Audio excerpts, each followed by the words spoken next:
So they've announced this White House UFC fight. Can we expect to see you on the card? I can't promise anyone anything, but I have a very strong feeling that I'll. Jones is quietly sharpening himself for a potential return to the UFC, but this time the shadows suggest a motive far larger, darker, and more dangerous than his usual battles. Like a Sean Strickland, or like I mean, I could be wrong, but like, I don't know, bro. But you know that, like, I John feel like, Jones asked it all. but I feel like Dana gained so much leverage after that, because like, Conor McGregor doesn't want to miss that. John Jones posted he doesn't want to, he joined the test. He plans to host a historic event at the. He is planning to stage something that feels historic rather than routine, locking his attention on a massive exhibition that could redefine everything.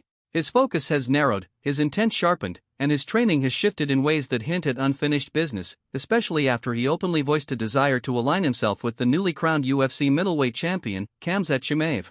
The two have crossed paths recently, not by chance but by design, and Jones has made it unmistakably clear that he wants Chimaev close.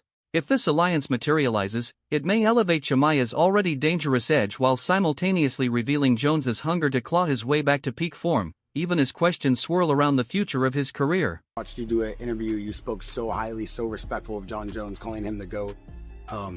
People are already looking at you as probably one of the greatest to ever do it, and you're so young in your career. Do you feel John Jones is the GOAT of the UFC? Of course, he is the GOAT of MMA, bro. So if somebody could be a king of MMA, he's a king of MMA. So that guy is such a good guy and crazy fighter. And I like to watch his fights, and I like to watch his eyes. How special he is. You know, he wanna fight. If it's going bad for him, I don't know, some way he work out there with the win there, you know. So he's special guy in MMA. And we can't say this guy is MMA, you know. He's legend. Happy to see him finish now, undefeated.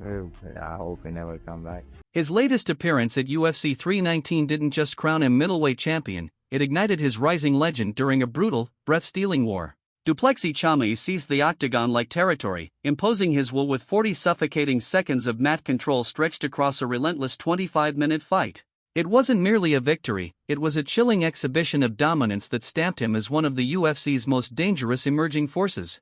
That performance did not slip past Jones's watchful eye. Fueled by public praise and quiet respect, their mutual admiration feels undeniable, making Jones's interest in partnering with Chimaev feel inevitable. Said that you are the scariest guy in MMA. That's a huge compliment coming from Khamzat. I'm a big fan of Khamzat. I don't think he has any reason to toot my horn or to even be humbled. He doesn't have to be. I mean, heavyweights fear him, and the fact that he has so much respect for me really means a lot. It shows me a lot about his character, his humility to be able to compliment someone in such a huge way. So I'm very grateful. Having declared his retirement earlier this year, Jones now seems to be unraveling that decision thread by thread. At the time, UFC President Dana White strongly implied that Jones had truly walked away, closing the chapter for good.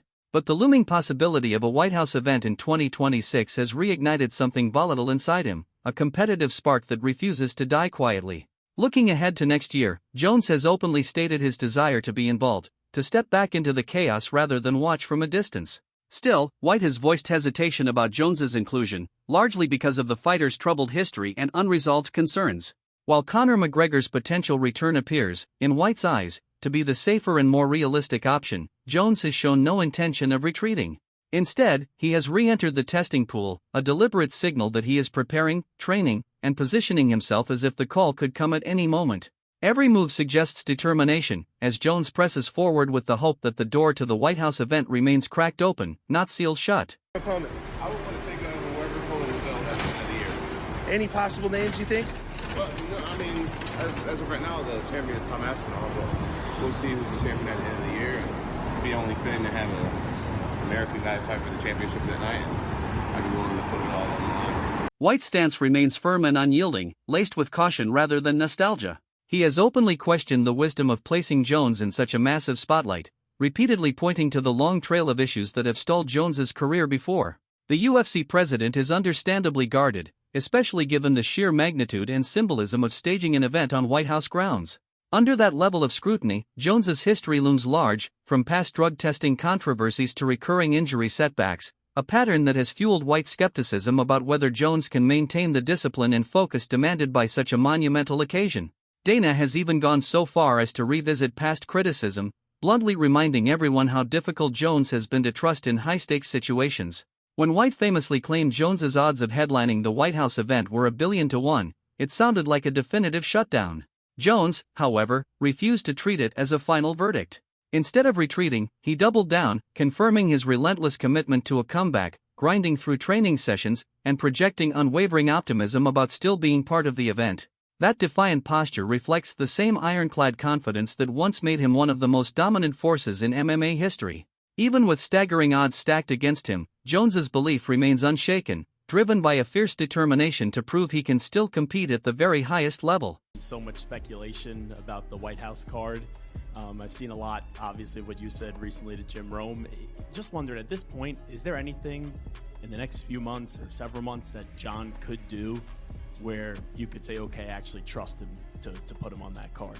Let me ask you, what do you think John would do in the next couple of months that would make me trust putting him on the White House card? Well, I would not trust him, but I would like to see him fight Aspinall on that card down the road. So I already said that I don't trust him, and you're asking me what could he do for me to trust him in the next 3 months.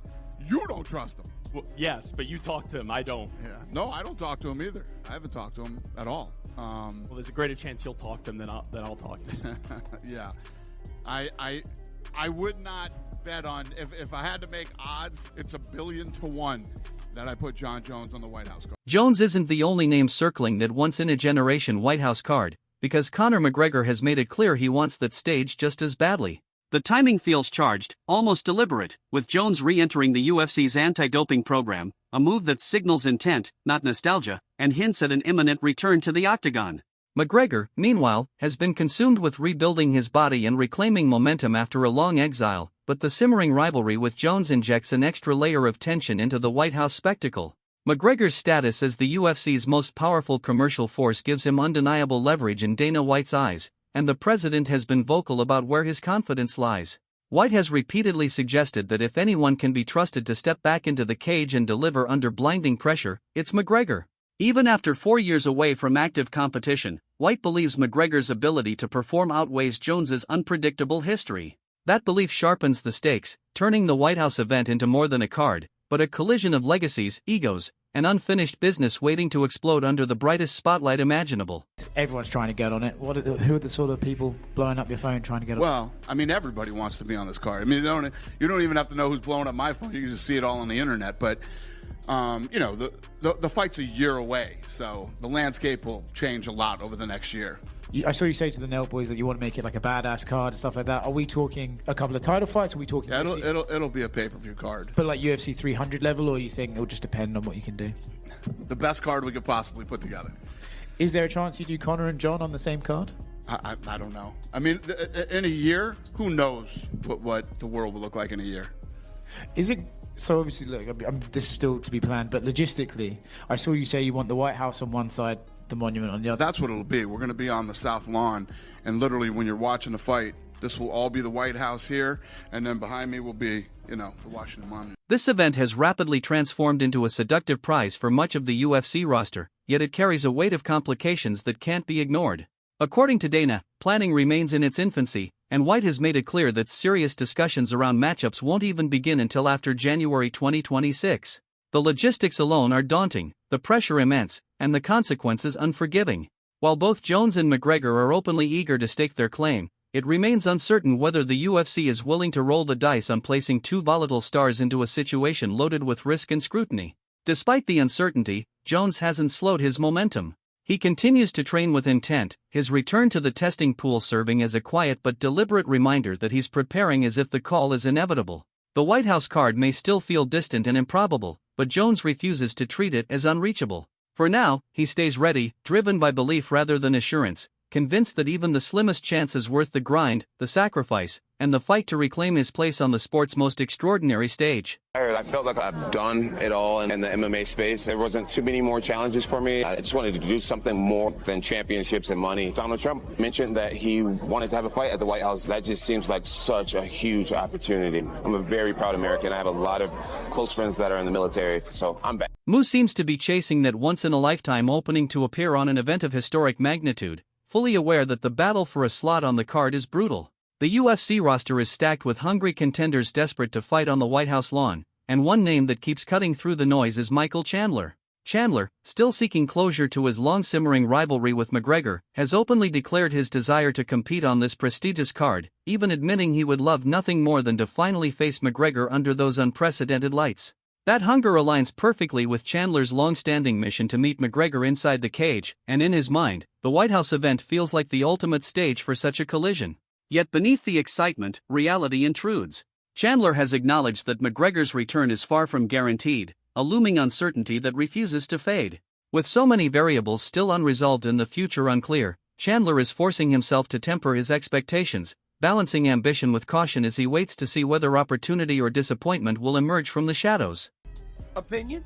I'm planning to go to the White House next year. McGregor and Chandler are only a few of the elite names fighting for relevance in this unfolding picture, yet every contender faces a different set of obstacles on the road to securing a coveted spot. For Jones, the challenge is persuading Dana White that he can still be trusted to headline an event of this magnitude despite the weight of his past missteps. For McGregor, the mission is proving that after a long and punishing absence, he still belongs among the sport's highest tier. And for Chandler, it's about creating the right opportunities to finally confront his rivals while staying locked in on his own demanding preparation. Countless variables are shifting at once, creating a volatile mix of ambition, doubt, and timing. Even though the White House card feels distant and unresolved, it's clear that every fighter involved is taking it seriously. As for Jones, his resolve to earn a place on that lineup has not wavered. Even as Dana White continues to voice skepticism and caution, Jones presses forward with his regimen, putting in the relentless work required to be ready for any opening that might present itself. Whether he ultimately headlines the White House card or not, his determination is undeniable. History has already shown that Jon Jones didn't rise to the top through certainty or easy paths, but by defying odds far greater than 1 in a billion.